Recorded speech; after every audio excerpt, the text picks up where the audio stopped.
pass it around.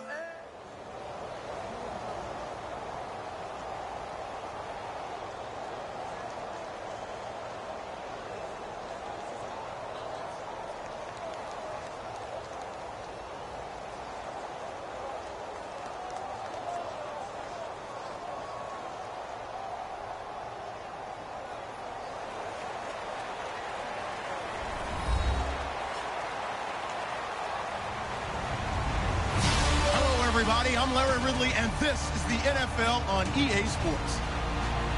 As we head towards kickoff, two quarterbacks will be on the field today trying to push their team to victory. It's Wilson's Seahawks going up against Ryan's Falcons. So let's get over to the ATL, Atlanta. Standing by our commentary team of Brandon Guyton and Charles Davis. Well, there's a new building set to open adjacent to us to the south, but for now, they're still playing football at the Georgia Dome, and that's where we're located here in downtown Atlanta. Today, we've got a good NFC matchup on tap between the Seattle Seahawks and the Atlanta Falcons.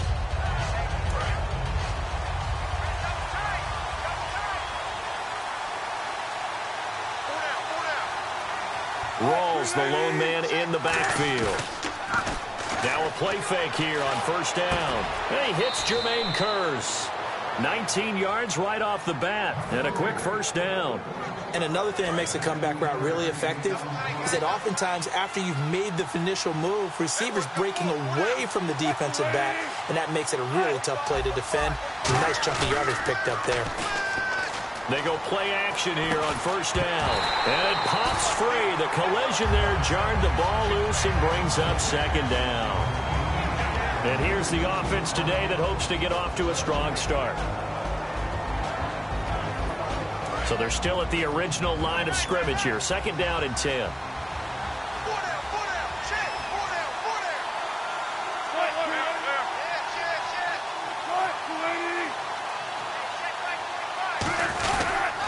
First carry for Thomas Rawls. And a minimal gain here as he's up to about the 47-yard line. And defensively, here are the starters for the Atlanta Falcons. And this is a group that has a lot of youth. 7 of the starters, either first or second-year guys, and boom, they're going to be playing in the Super Bowl. And they fit perfectly with head coach Dan Quinn's scheme on defense and his collaboration with the front office of the Falcons to get younger and quicker on that side of the ball has propelled them to the Super Bowl.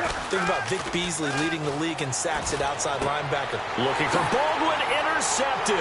Picked off by Jalen Collins. And the return comes to a halt right at the 44-yard line. Certainly not how they envisioned ending their opening drive here in the first quarter. Too many ones in this play. First quarter, first drive, first interception thrown. And that last one, that hurts.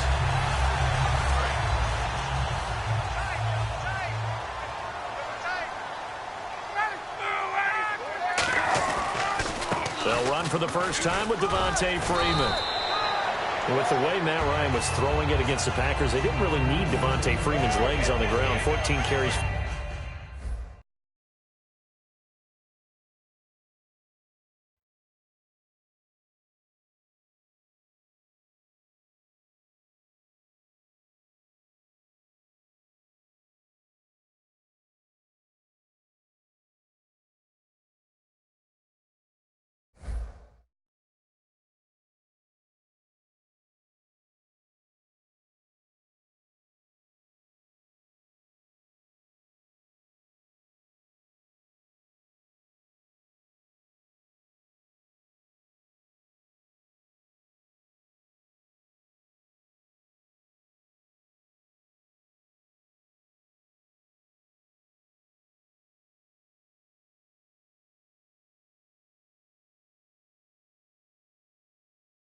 .42 yards, 42 through the air as well, receiving though. And that's the key, the 42 through the air, because it tells you that Devontae Freeman is a multi-dimensional back, and that's exactly what Atlanta needs in their offense. They can spread the field, run it inside with him and Tevin Coleman, or throw it to them as well.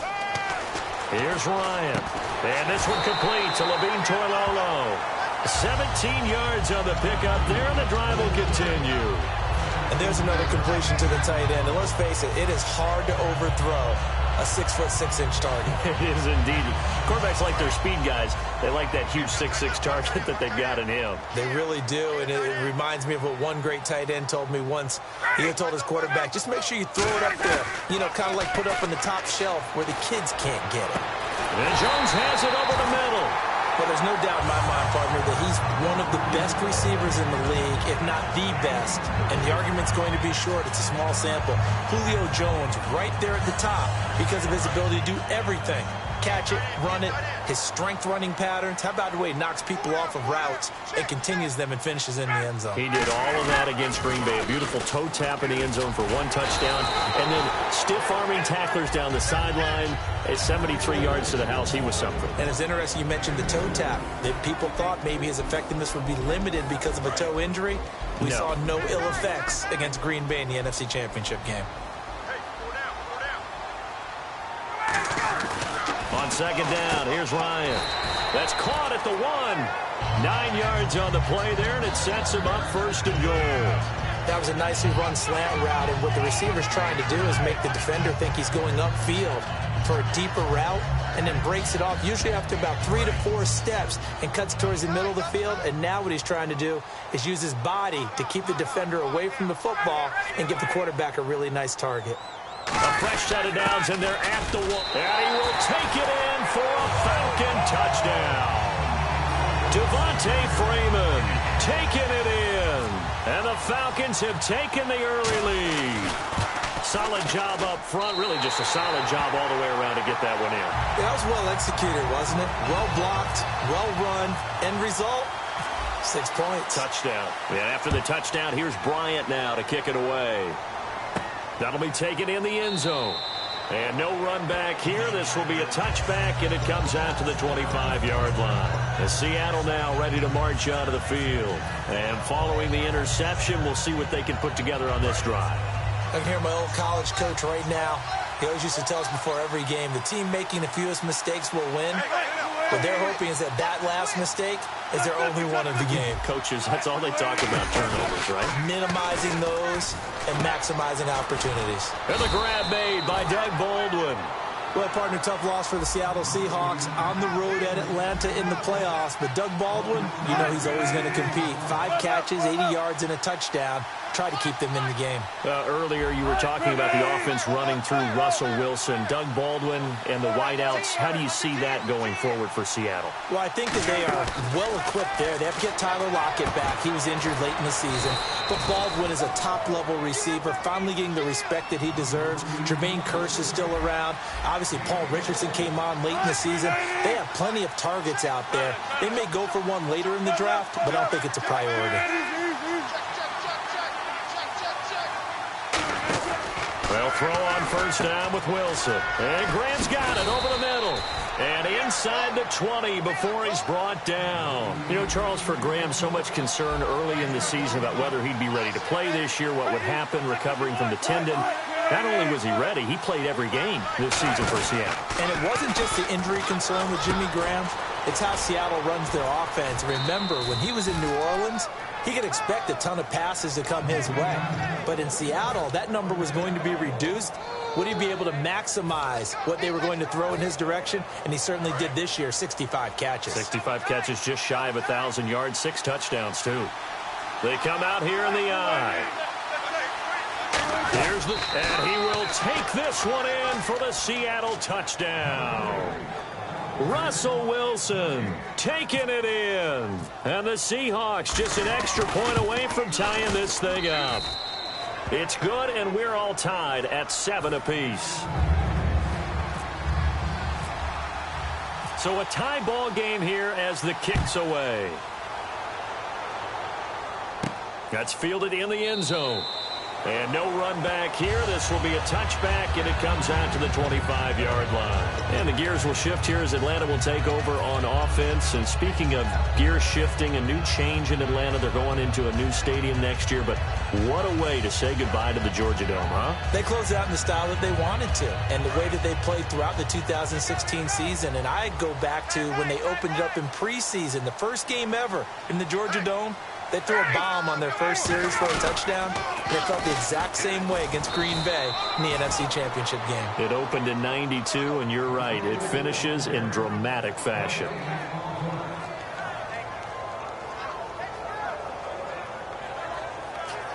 Alongside Charles Davis, Brandon Gaudin, it's the Falcons in possession to begin quarter number 2. They've got it 2nd and 10 to start things out.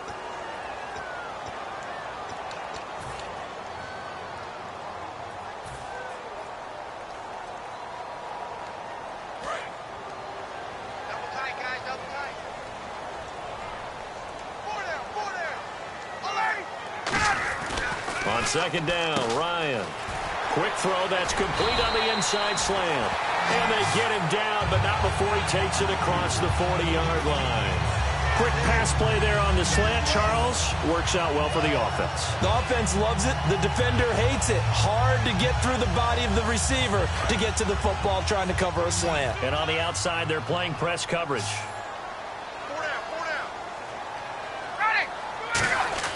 Now a play fake here on 1st down. And it's incomplete. Boy, he doesn't drop many like that one. 2nd down. We got a breather here to talk conference championship games for a second. And the games were not close at the end. I know some people wanted really tight games. But you have to respect Atlanta, New England. From the word go, dominant. And not only were they dominant, it was against teams who came in as the hottest teams in the league. Green Bay had won 8 games in a row. Pittsburgh had won 9 games in a row. New England, Atlanta, as you said, right from the start, established their dominance and continued it throughout each game.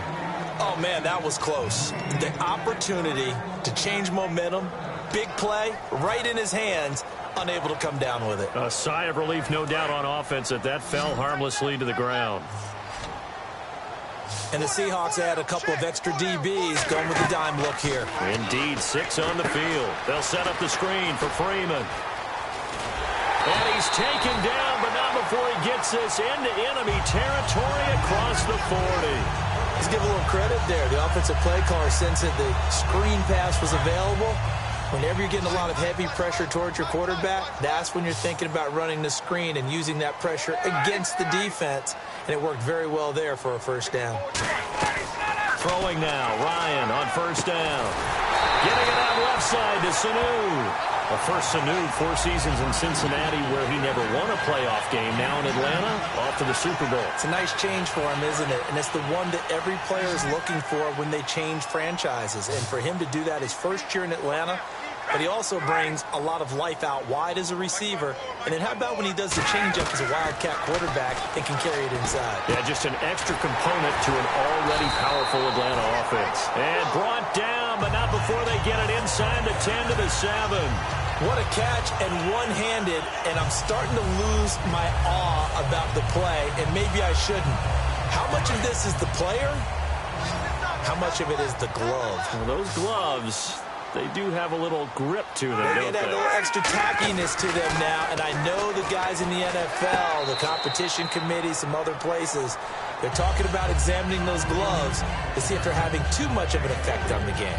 All that practice time came to fruition on that play. All those timing routes that they work on through training camp, OTAs, minicamp, and just regular season, they got it done on that one. An outcut, ball was delivered, and picked up the completion.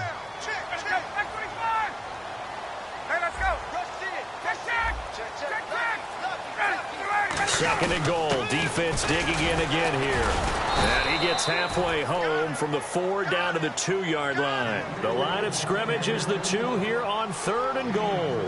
And a nice job defensively to keep him out of the end zone. He was trying to get his 2nd touchdown already in the 1st half. They had that one earlier, was bidding for a 2nd. Looking to jam the receivers at the line here. Press coverage look defensively. They'll look to run with Freeman. And he is going to lose yardage here. Now, a field goal would break the tie, but look at this. Instead, they're going to go for it on 4th and goal. And they're going to go soft on the corners. Here's Ryan. He's got time. Looking for Jones, and it's intercepted. A great read, and it's picked off. And a big turnover there as his guys will get the football back. The Seattle offense now set to come back out on the field. And that recipe on their last drive that resulted in a touchdown, looked pretty good, so they'll be hoping to do that once more. And it takes me back to when we sat with the offensive coordinator and the head coach. They felt pretty good about their game plan and thought there were some holes in the defense, and they exploited them the last time out. Let's see if they can come back and put together a similar drive. And we'll see if they can do just that.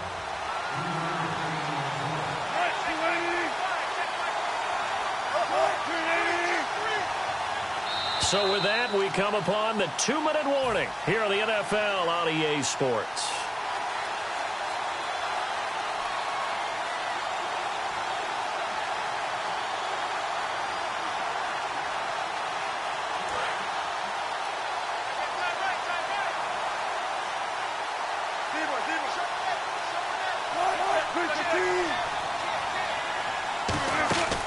On second down, Rawls. And a short pickup here as he'll get across the 10 to the 11-yard line. And for Rawls in his 2 playoff games, Charles, it was yin and yang. He had 164 yards in the wild card win over Detroit, but those numbers crashed down to earth against Atlanta. 11 carries, just 34 yards. And it was that kind of a year for Thomas Rawls. Remember, he started the season injured from an injury in 2015. And then as he came along, started to gain some momentum, got hurt again. So it was a tough season for him. I think Seattle's going to continue to look to add to the running back position through the draft, free agency. They like to have a lot of runners around.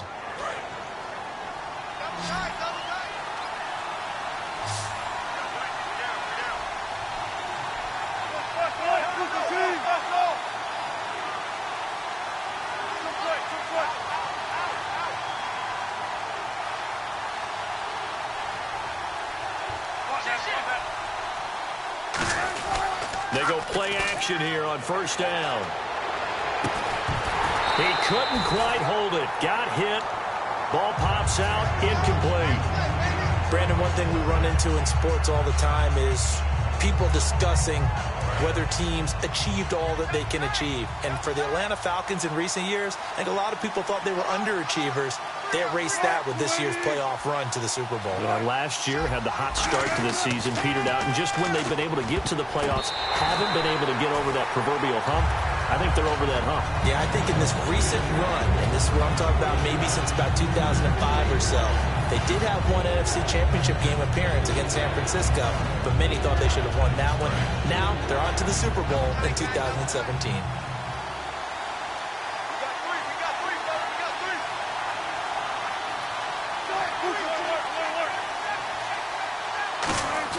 Wilson now off the bootleg.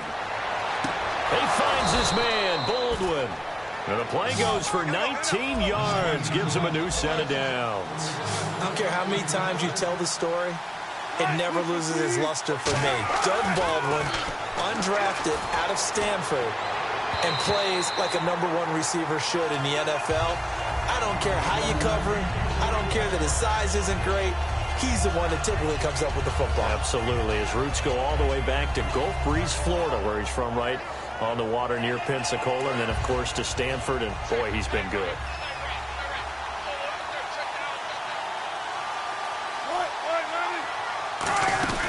They'll run it now out of the gun.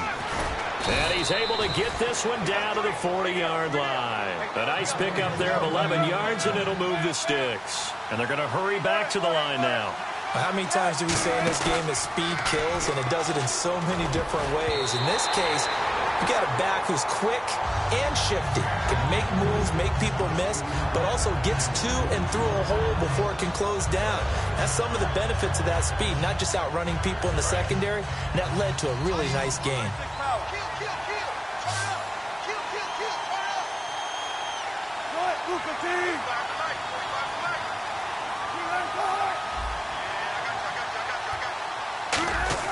Second and 10. It's Wilson again. It's complete to Lockett. That catch good for 5. It's third down. They'll break the huddle and come up on the 9th play of this drive, needing 5 yards on third down. Off the play fake to Rawls. Wilson rolling to his right. They find some open field here. And he is out of bounds inside the 30. It goes as a gain of 8, and it moves the chains. We have so many different terms for third down, third and short, third and long, third and manageable. How about third and medium? Because that's what this one was. The defense looked like they had him hemmed in, but he gets away, evades the rush, and picks up just enough for the first down.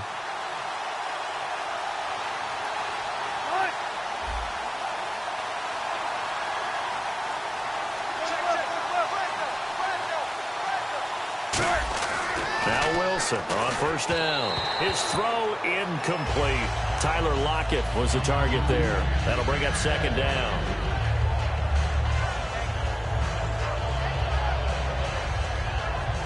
Long drive. The defense just cannot seem to catch a break and get off the field.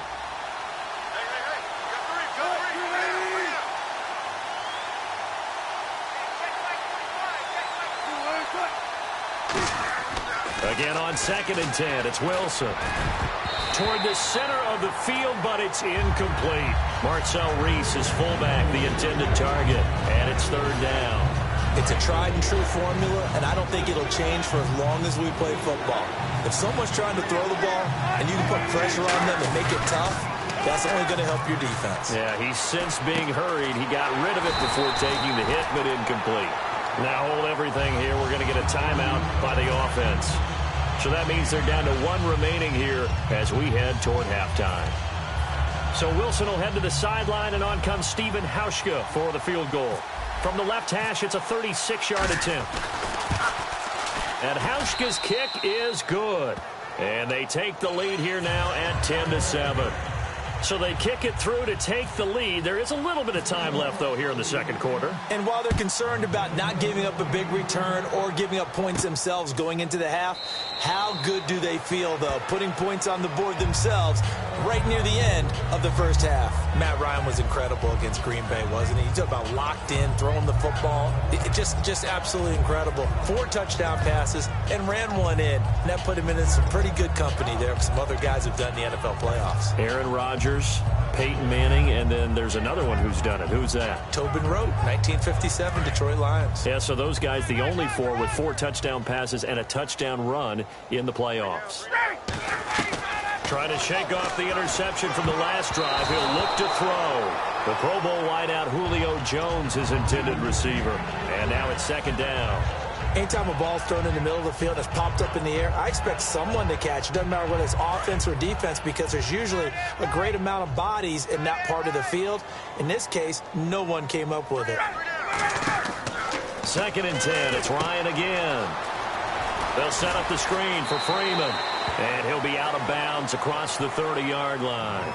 We have hit halftime. Still 2 more quarters to go. We'll take a timeout. We'll be back after this. You're watching the NFL, and it's on EA Sports. It's in the game.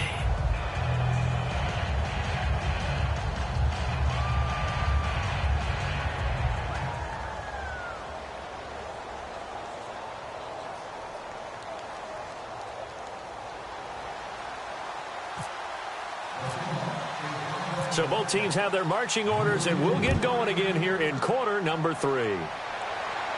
That'll be taken in the end zone. And no run back here. This will be a touchback, and it comes out to the 25-yard line. Atlanta now coming out on the field. They're close game.